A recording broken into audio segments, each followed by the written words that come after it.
We're going to go to the second part of Jesus, Jamie, and the Journey on my calling to God. There's a lot of pages, so if you don't like it, then let me know. Only if I would have listened to my intuition and not allowed the stolen items in the house. This is when I got involved with this professional safecracker. I should have listened. Only if I wasn't so high, only if I didn't have to answer their questions and lie to save my butt. Taken to the jail cell wasn't any better, nor was the strip search. The worst and scariest part of being taken into this detective's office and asked all kinds of questions about the safe-cracking game. Being shown pictures and being told not to lie because they had a surveillance on my boyfriend and had been after him for the last 6 years. Being told that thinking on it now, I know that part wasn't true. Otherwise, they probably would have shown them to me. After 4 days, I was released and told not to go anywhere. My boyfriend and I met in secret because I was warned away from him. I was pressured by this detective, and after so much heat, I talked of only the few things that I knew. I was dogged and hit upon by this detective. Then I started being dogged by someone with an evil intent. The intent was to silence me. I didn't even hardly know anything, yet this member of the gang, I suppose, thought I knew more than I did.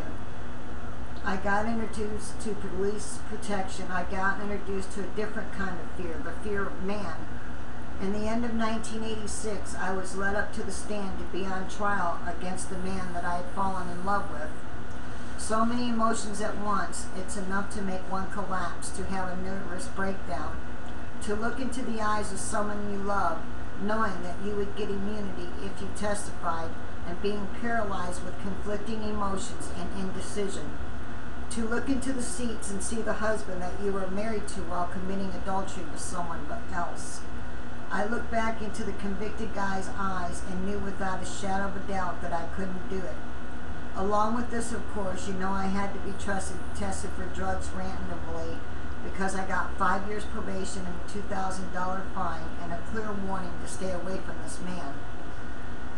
I was up to doing about $500 to $800 of crack cocaine a night. I lived for it, and it was all I wanted. I was obliviated to life. I was paranoid, and panicky feeling on the inside was tugging at me to do something about it. Today, I thank God that I got busted. It led me to where I needed to be, at a crossroads.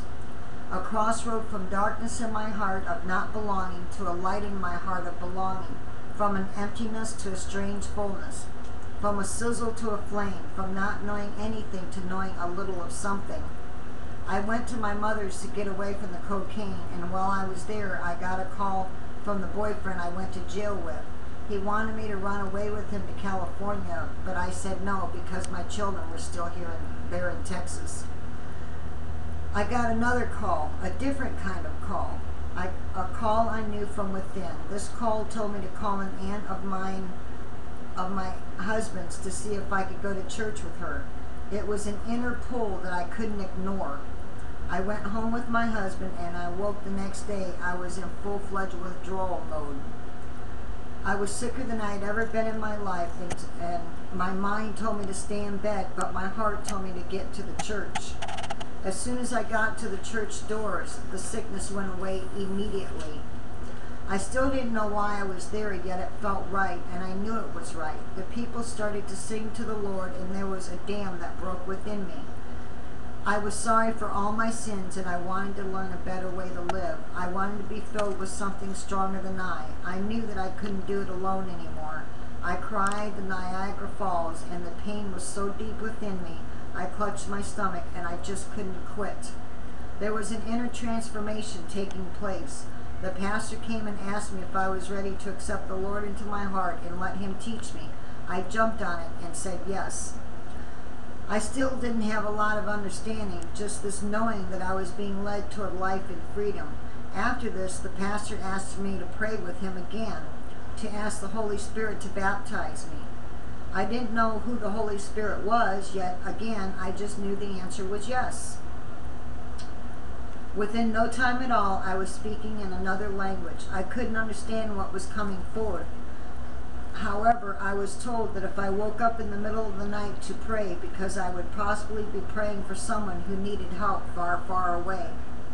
And I was also told that it's the only language that the devil can understand. It's just between me and the Lord. Sometimes he gives me the meaning, sometimes he doesn't. I was called to my Father. I was reconciled. Again, I didn't have any divine revelations, yet the words were sinking to the very depths of my soul with the Bible. I was set ablaze. My faith was strong. The feelings were awesome. Everything was hunky-dory until I couldn't feel the sweetness anymore. I seemed in the dark in some certain way that I'm not sure that I can explain. Yet one thing I knew beyond a shadow of a doubt, I was called to God. Thank you.